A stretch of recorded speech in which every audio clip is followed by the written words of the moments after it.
everybody. Welcome to Shane's Book Addiction. I'm your host, Zanman Shane Sabunia, along with my good buddy, the Honorable Jeff. Thanks for joining us Hello. today.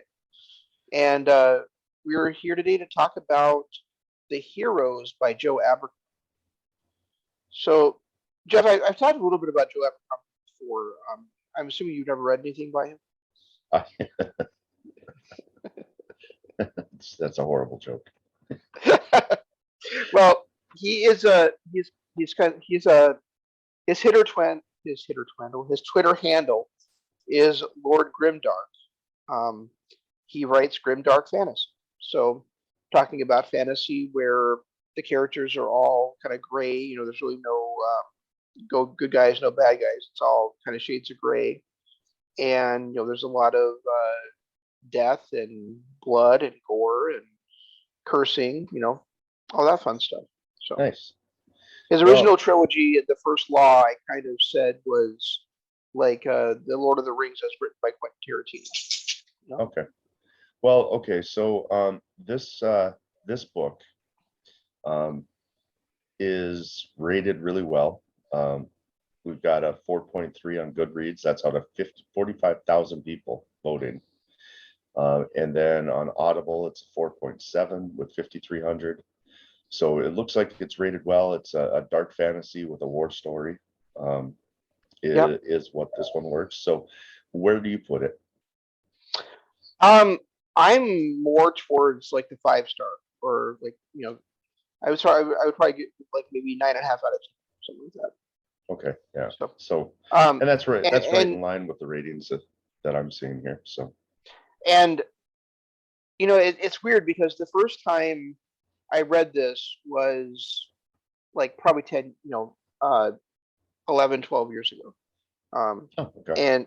And I'm doing it as a reread because I want to read his newest trilogy that I started in 2019 that I haven't read yet, right? So I wanted to get caught up on what I might have forgotten about the First Law world before that, before I dig into those three later on this summer. And so I read the First Law trilogy again. I read Best Served Cold, which is my favorite book by him originally, which is a really cool revenge tale. And then I read The Heroes now. And like you said, it's a war story. It's set basically over 3 days, a battle that takes place over 3 days at a location called The Heroes, which is the name of the book, where the heroes are not actually like the fighters. They're like 3 stones that are set up, and we have these points of views of other characters.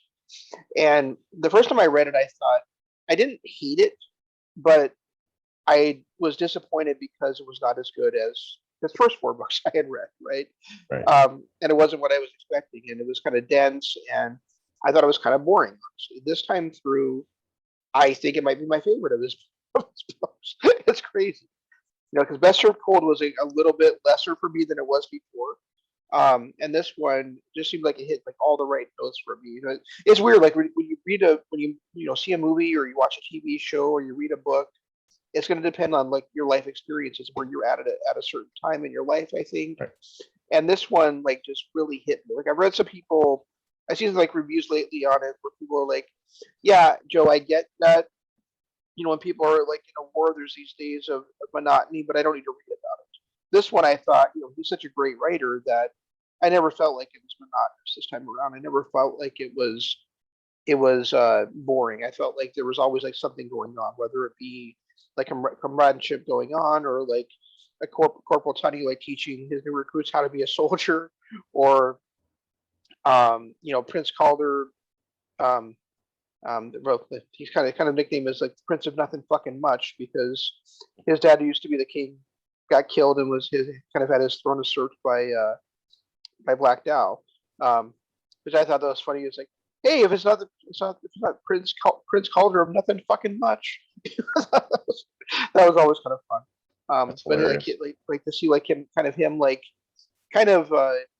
about like what kind of like plotting, but also like worried about if his plots don't work out, what's gonna happen to his wife and his unborn child, and but also like not being a fighter, so not really wanting to fight, even though he kind of has to get people to respect him, Right. Or you've got Kernan Craw, who's been in all kinds of battles. I mean, he's one of the named men in the North. The way that it's kind of set up, Jeff, is in the North you get your you get like your name by like the battles you fought, and eventually like somebody will give you like a nickname kind of thing. So you got like Carl Shivers, and you've got like Herndon Craw, and you've got Prince, eventually Black Calder, and you've got Black Dow, and you've got Logan Nine Fingers, and their names are all in there, but it's just you got like a nickname added on top of it based on what you have done, you know. Um, and then you also follow some people from the Union too that are fighting the North, and you follow Burmadan Gorst, who lost a duel to the king and was then the king's first guard, but he's disgraced because of what happens in Vesser Cold. And then you follow Finri, who is the daughter of the Lord Marshal for the Union, but also is married to the son of a traitor. Okay. Yeah, so I mean, you follow like this disparate cast of characters, kind of around, um, and you kind of see like what's going on with him. And then the other person that you follow really is a new recruit that's the son of a former named man who was defeated by the Bloody Nine in combat by Logan Nine Fingers, and he's been waiting for years to fight, and he gets there and he finds that he can't do it. He can't kill people, So, and he's just like really scared and that kind of stuff. So, yeah, but you got like political intrigue going on. You do have some fighting. You got these battles, and you got like I said, like these periods of like between battles where people are talking and planning and that kind of stuff. And of course, you see like the real things like people getting killed and having to bury your friends, or having to say like words over your friends' graves and not having the words to say, and not fucking wanting to do it when it keeps happening over and over again. Right. Fair So enough. yeah, it's a lot of fun. I really enjoyed it this time. Okay. Yeah. It's good. It's good. It sounds like Yeah. like what I'm reading here about the different stories going on. It sounds like it'd be a very interesting book. It is. Yeah. I think it would make a really, and I can't really, I guess I can't really say that I'd like to see it translate into another media, because I think you would lose so much of like the character's thoughts and things like that. I mean, you're always going to have that happen in the book with this too, because it is so much focused on like the downtime between fighting. I think you would lose a lot more than you would in any other kind of work that I've read in Okay. that kind of some kind of mindset. Okay. Maybe in a video game. Yeah, maybe.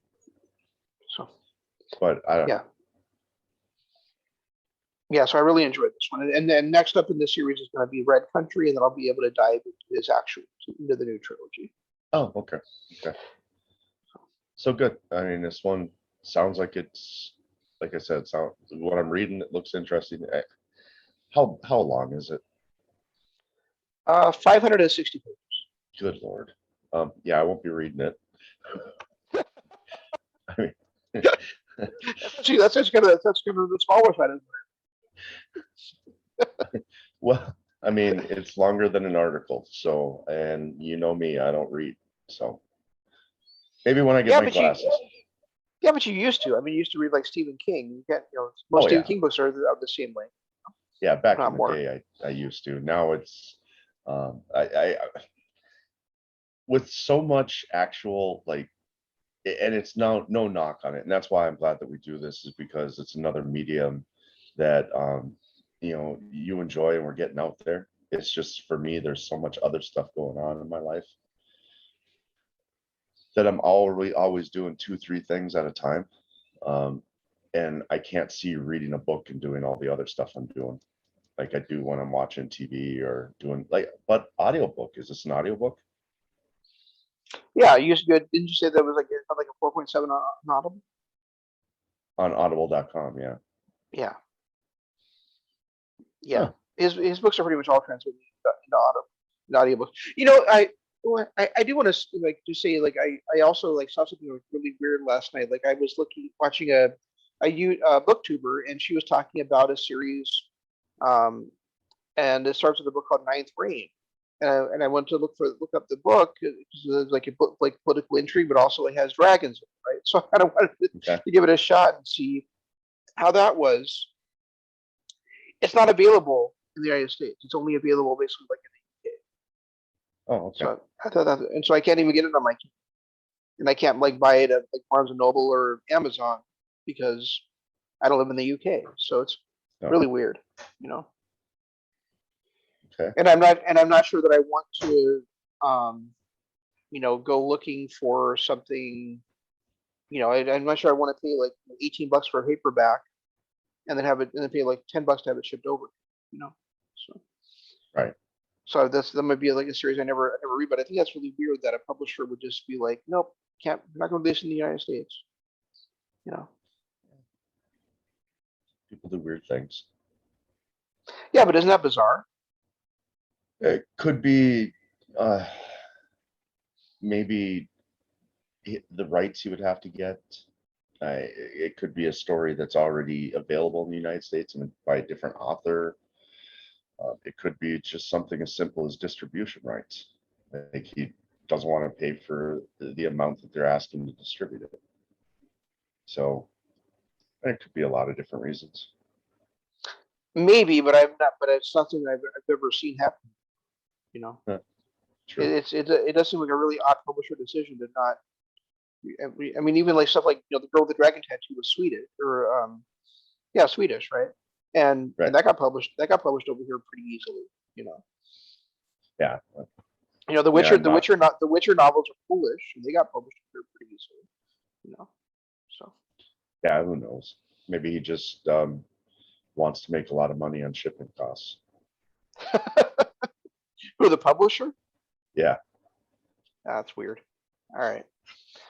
So yeah, Who so this is so it's a great book, and now I'm and at Jeff's request, I am now reading the second Jack Noble book. So Jeff's about request. you said you wanted me to keep up with the Jack Noble series to see how that was going for at least a few books. Remember? Oh, So. well, yeah. Yeah, I guess. So Let's just hope So- it's not as crap as the first one. well, I'm like 18% into it now, and it's not bad. It's pretty good. Okay. So, All right, good. so I mean, Jack has not made any stupid decisions yet. Like driving 3 hours while his buddy's dying in the back seat. Nothing like that. Exactly. There's no life-altering decisions that are made in a 20-minute grocery run. Correct. Not yet. So, All right. Yeah, so we'll have to see. Hope that keeps up. But yeah, he hasn't decided to like back out of a closed garage door yet. Oh yeah, that too. Yeah. Creating a loud bang that doesn't bring the people that are looking for him. Exactly. Anyway. Okay.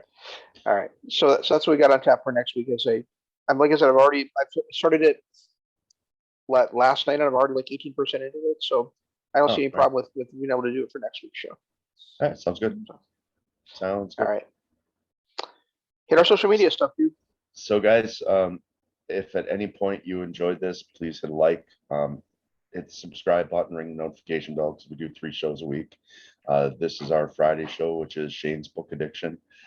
We discuss our pop culture on Wednesdays and our wrestling show on Mondays. Hit our channel up and take a look at all of the different shows that we have to offer. Also our patreon.com/King of Honor. Thanks so much for watching, guys. And until next time, this is Shane saying long days, pleasant nights, and Jeff saying Goodbye.